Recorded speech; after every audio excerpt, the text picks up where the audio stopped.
ગાંધીજીએ કીધું હતું કે ભારતનું હૃદય ગામડાઓમાં વસે છે અને એ વાત ખરેખર સાચી છે. આજે ભલે ગમે તે બધી પાર્ટીઓમાંથી આગા પાછા હશે પણ બધા એક સાથે ઉમળ્યા છે એટલે ખરેખર આજે એ વાત સાબિત થાય છે કે ભારતનું હૃદય ગામડાઓમાં વસે છે અને આ ગામડાઓનો વિકાસ થશે તો જ શહેરો તરફ પલાયન ઓછું થશે. અને આજે સતત આપણે એકબીજાની વિચારશ્રેણીમાં જુઓ કે આજે એક ઉદાહરણ આપું છું, કોઈ બી જ્ઞાતિ જાતિમાં એમાં ખોટું નહીં લગાડતા કે આપણા યુપી બિહારથી ગુજરાતમાં આવે અને આપણે ગુજરાતવાળા અહીંયાથી આપણે બીજા સ્ટેટમાં જઈએ કે બધી બહાર જઈએ છીએ તો એક ટાઈપનું પલાયન છે. તો મારું આપ સૌને એવું કહેવું છે કે આ પલાયન રોકવું પડશે. સમયની માંગ છે, યુવાઓની જરૂર છે અને રાજનીતિમાં ખરેખર યુવા ધનની જરૂર છે. શું કામ?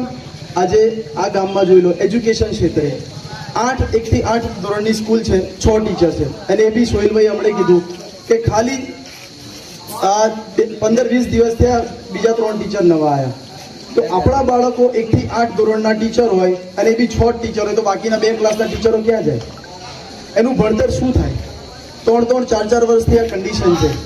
આનું કારણ શું છે તમને ખ્યાલ છે? આપણે ગામની રાજનીતિમાં ખૂબ સાથ આપીએ છીએ કે ભાઈ સરપંચનું ઇલેક્શન છે, આ ભાગ પેલો ભાગ. આપણે હિસ્સાઓમાં ના વહેંચાઈએ. મહેરબાની કરો, આવતા યુવા ધનને તમારા આજના ગાઈડન્સની ખૂબ જરૂર છે. મારું વતન આમોદ છે.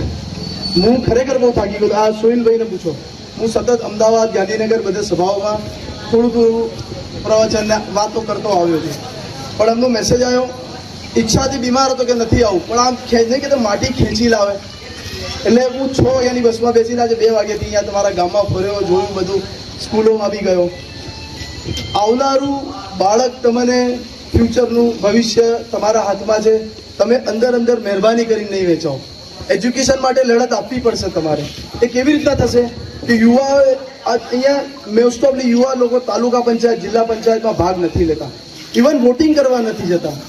દોસ્ત, વોટિંગ ખૂબ જરૂરી છે, બાકી ક્યાંય લિસ્ટમાંથી નીકળી જશો ખબર નહીં પડે.